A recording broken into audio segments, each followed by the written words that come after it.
Hello and welcome to another show of the eCom Ops podcast. Today I'm talking to Elaine, and Elaine is a freelance writer, editor, and ghostwriter, experienced speaker, moderator, and media guest. So I'm very, very happy to have you on the show today, Elaine. I'm so happy to be here, Norbert, and thank you for all you do for the e-commerce community. Oh, thank you very much. What a pleasure. Thank you. Elaine, tell us a bit about yourself. What are you doing exactly, and how can you help e-commerce companies? Sure. I'm a journalist, and I work on a freelance basis for a variety of different clients like Forbes. I've written for CNBC, Fortune, Money, and a lot of the major business publications. And I'm the author of The $1 Million One-Person Business and Tiny Business, Big Money, which are books that look at the revolution in people around the world creating seven-figure businesses. And e-commerce is one of the main categories where they're doing so, which is why I was so delighted to be here. Yeah, that's very interesting because we do have a lot of listeners that are either startups or that have also small companies, and they are really very interested in how can they put more effort to their growth, how can they really reach more revenue or make better deals. Do you have some ideas or concepts that you would like to share with the audience? Sure. Well, one of the things that the $1 Million One-Person businesses and tiny businesses have in common is they're extending what one person or a small team can do by using technology, low cost and free technologies. They're also using outsourcing, things like Fulfilled by Amazon. Those are some basics. But what I have learned is when people start out in this field, sometimes they try to do it all themselves. They'll have a big truck pull up with a pallet full of stuff, and they're in their apartment trying to pack boxes and things. That is not how you will get to 1 million. You really have to trust other people and technologies to help you do more. So that's a foundational principle, is really looking at how to build what is called a capital efficient business, stretching your resources to the max. So I'll stop there in case you have any questions. And that's really an amazing information that you gave, and I have heard that myself very often. And there's one thing that I've heard from a very famous German man that has a lot of success, who said, as a CEO, of course you can most likely create the PDF, and you know how to do that maybe, but actually you don't need to know how to do it. You just need to have someone who knows to do it. And that's just the PDF, I mean, there are so many things. What I also see with my customer base, where the founders themselves try to solve a lot of things themselves, where they struggle with, where they waste time, hours and hours to solve that, instead of going to one person that is capable to do that. And I try to compare this always with, if you want to build a bathroom, you don't want to do everything yourself because you can't. You cannot manage to build everything, the cables and the entire furniture, everything yourself. So you most likely ask someone to come and build it for you, because you would need ages for that. And I think it's the same for business, right? Absolutely. We don't know what we don't know. And it can actually cost us money to do it the wrong way. It's like if I put in a shower in my own bathroom, probably it wouldn't drain correctly. So we have to be mindful of that undoing the damage to our businesses can cost us more than the money we save. That said, many people start out on a shoestring. They don't have a big budget, so they have to spend their startup money carefully. So you may want to focus on the areas that you do best. If you happen to be an e-commerce person who has a background in marketing, you don't have to hire a marketing agency. But if you're more of a tech person, you're not that comfortable with people, you're not comfortable with sales, you're not a good writer, well, then it would make sense to hire a marketing firm and maybe pick one area where you bring in somebody else who can bring the maximum return on your investment. And then as you grow the team, you have to focus more on becoming a leader. And when I say team, these are one-person businesses, but often they have contractors. And somebody has to be the sort of puppeteer managing all those different players and managing the technologies and stepping back and thinking, okay, what is the vision for this business? Where are we going with this whole thing? So it's not a runaway train. That's interesting. I mean, what I'm very curious about is how did you come to that topic? I mean, what inspired you to find out the ways people doing that and to write the book, The $1 Million One Person Business? It was an accident, Norbert, but I'm kind of a data geek, and I write a column for Forbes 5 times a month. It's a blog, and it's about the one person business. And usually I get down to the wire where maybe I have 1 or 2 more to write before the end of the month. So I was Googling around for inspiration about what could I possibly write about. And I was thinking about the fact that although I have written about startups for many years, people were always more interested when I wrote about things like freelancing or, starting your own consultancy, things like that. And I came across some U.S. Census Bureau data on what we call here the non-employer business. And it basically means they don't run payroll. It doesn't mean they don't have any kind of a team. It's just they don't have to make payroll. And what I saw was that there were quite a few across different industries that were getting to 1 million in revenue. And because I was self-employed and I knew a lot of self-employed people, I thought, well, I don't really know that many people that would even be in that revenue category. So what are these people doing? And I posted a blog just looking at the major categories because that was the only information I had at the moment. And the Census Bureau will not tell you who filled out those surveys because it's confidential. And people started writing to me and saying, Elaine, that was a real cliffhanger.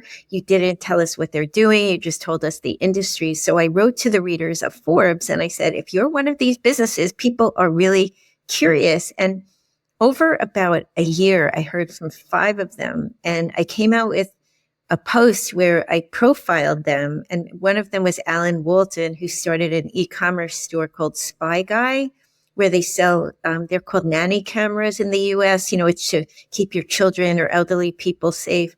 Another man was Dan Mezaritsky from Toronto. He's a fitness trainer, and he licensed out a methodology that he had developed to other fitness trainers that really didn't have their own method, and they were able to use the Fitness on the Go brand. There was a woman named Rachel Charlubsky, still in business as a one-person business.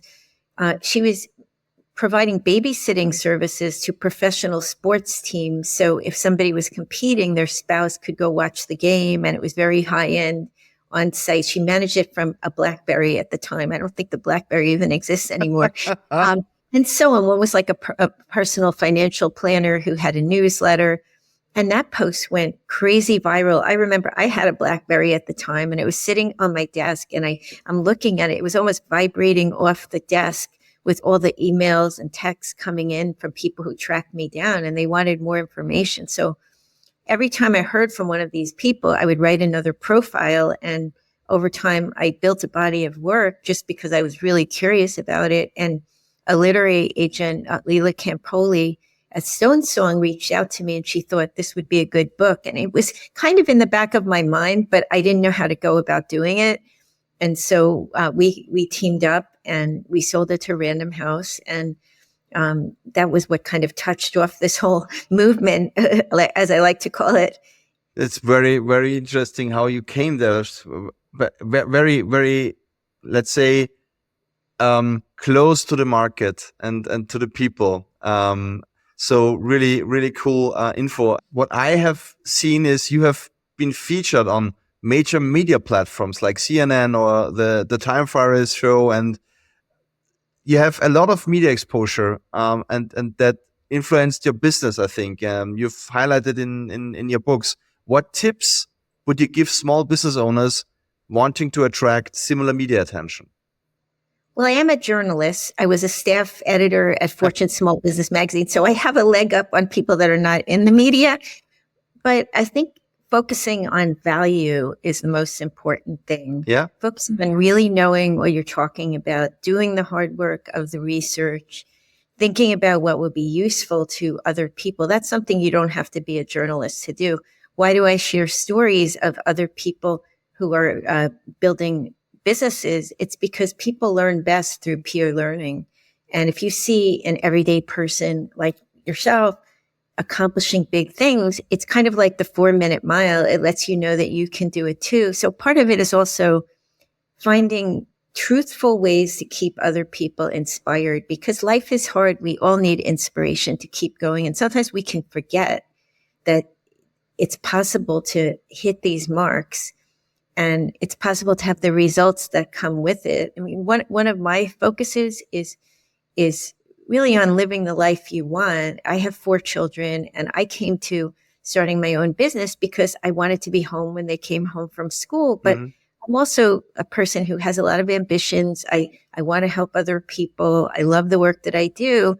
So I thought, how can I combine these things, be a really good mother and also do great work? And the one person business for me was a way to accomplish my life goals. And I'm not trying to conquer the world. I'm not trying to be Elon Musk, but I think a lot of people want those things. Maybe they have a pet that they want to be home for. Maybe they do rock climbing. Maybe they do volunteer work. Their life goals might not be the same as mine, but the one person business is a tool towards achieving whatever lifestyle you want. The other part of it is that traditional jobs are really in flux now. There are some really great employers out there, but I feel that pay worldwide relative to what people's cost of living has gone down. Yeah. And many people who are really hardworking, did everything right, went to the right graduate program and that sort of thing, are struggling. And they feel like it's just them, but it really isn't them, because I hear from lots of people, they need other ways to make an income, either as a side hustle or as a way out of a system of jobs that maybe isn't serving us as well as it once did. I mean, with AI, I think a lot of things are going to be disrupted, but with disruption, there's always good and bad. Disruption means maybe the old ways that we made money will go away. And none of us like change. We all like to keep doing the same thing we always did and keep getting better at it. But we may not have that option. So if we know how to start a business, maybe there are some other things that we know how to do that can become how we make a living, or maybe we build a portfolio career. If some of my writing goes away, I'm a very serious yoga student. Maybe someday I could become a yoga teacher on top of that, which is something I love. Who knows? But we have to be open to all the possibilities in front of us for living a really rich life. And I think the one person business is something that's open to everybody. Nobody can tell you you don't have the right credentials, you're not good enough, you have to know the right people, you have to look a certain way or act a certain way. If you can make it happen, you can have one. And that's a good one, because we also have it here. I mean, we are in Europe here, and I know US and Europe, we are very close to each other. But from the mindset, sometimes there's a huge difference at some topics. But the same story for if you want to get self-employed, you always have those people telling you, no, don't do that. It's too risky. And you will not achieve what you want to do, and staying in your job and what else. You hear that. I mean, I'm self-employed since I am 17 years old. So when I turned 18, I got my business card actually to get self-employed. And I don't know another life. I never was in a job engagement, but I think people out there should know it's if you want to be self-employed, just do it. Don't ask too much, and don't get too many other people for an opinion if you should do it or not, because there will be a lot of people saying no to you. Don't do it, and just do it. Yeah, I think. That's good life. That's good advice for life overall, because there are always people in the peanut gallery offering opinions, but ultimately we have to answer to ourselves and make the right decision for the people around us, our loved ones. And other people may not have full visibility into our situation. But that said, my thinking about starting a business is it's not for everybody. And when we're making career decisions, we're all on a spectrum. Some people like me would be kind of lower on the spectrum of entrepreneurialism. I'm not trying to create a scalable business. I'm trying to create a lifestyle business. Elon Musk would be at the other end. And many people are somewhere in between, the startup crowd, the middle market crowd. And we have to know ourselves and get clear on what we really want. Some people cannot take the risk of not knowing when their income is coming in. They are just too risk averse and they would never be happy. Or they do work that has to be done on a large team with the support of a big company. And I don't fault anybody for saying that's better for me. I can accomplish my career goals more readily by doing that than starting a business. But I do think a lot of people have not been exposed to the idea of business ownership for the very reasons you're talking about. You know, their parents think it's too risky. Their teachers think it's too risky. Everyone around them tells them it's too risky. It might not be too risky. If you're in a field that's going to get disrupted, if you put all your time into working for one company in that field, and now 5 years from now, that field won't even exist, maybe that's too risky. But starting a business on the side is helping you to protect yourself from risk. So we have to really think these things through. There's not really one answer that applies to all people. That's true. And or one answer that even applies to each of us individually at all times, because say you just had a new baby in the family or something like that, maybe that's not the best time to start a business. Or maybe for another person it is because they need flexibility. We have to really think for ourselves. And you know, I really encourage people to listen to your program because you're giving them a lot of information to help them make the right decisions. That's good. Yeah, absolutely. Fully agree. And one thing that I wanted to ask you before we come to the last question is, you founded a national business plan competition, right? I did. Yeah. Yeah, that's cool. Yeah, And oh, sorry. Go ahead. yeah, no, go ahead. Just explain a bit about that. I have one concrete question afterwards.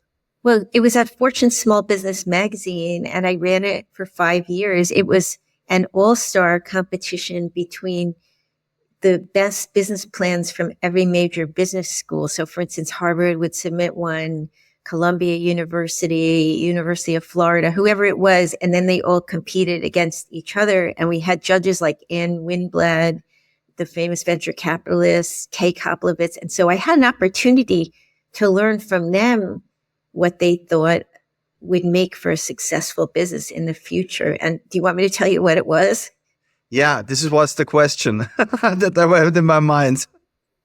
It was that the person went out and sold the thing. There were people that were brilliant, that had brilliant business plans, but they were kind of in an ivory tower and were never really going to act on it. And these judges knew that the real entrepreneur gets out there and sells and learns on the ground. They're not sitting around thinking about it. They, at a certain point after they've thought it through, they get out there and take action. And having a bias to action is really essential. And e-commerce entrepreneurs really do. They're great at it because they can test things in the marketplace very readily. And that's a really, really good recommendation. And that's so true. And it also applies to everything else, even to employees in a company, because we often have the situation, employees with a high degree coming to company, thinking around quite a lot. And then they are doers. They are coming into a company and they just do and run and put much effort. The mixture it is. So a bit of thinking, but a lot of doing. And I love that. One last question. And I think I know the answer already a bit, but who has taught you the most about e-commerce in your career or about businesses?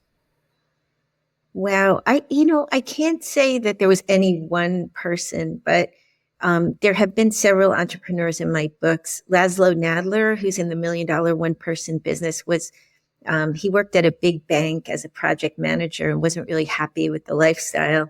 And he started selling day books or planners on Amazon. And one of the things I learned from him was to get feedback from your customers and constantly refine your offering based on what they tell you. And he's a young man. His major customers are midlife women.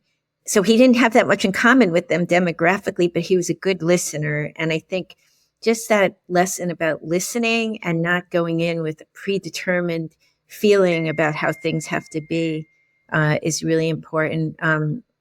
Another thing that I learned from Camille and Ben Arneberg, who are currently running Pet Honesty, but they've run a few other e-commerce stores, is to double down on what works. They would put a few different products in the marketplace and track the results. And then if one of them wasn't working, they would put it on sale and then double down on the ones that were doing well. It's kind of learning on the ground, but then acting on it quickly. And that's a way to reduce risk in the business. Super. Thank you so much for your time, Elaine. It was really a pleasure talking to you. And guys, if you liked it, just come back for the next episode. Give us a like, hit the review button, ring the bell, whatever you want. Just come back and we'd love to see you soon. Bye-bye. Thank you so much, Norbert. Bye-bye. And that's it for this episode of the eCom Ops podcast. If you enjoyed listening and would like us find and interview more e-commerce operations experts, please search for eCom Ops podcast in your favorite podcast listening app and then subscribe, rate, and review. Until next time.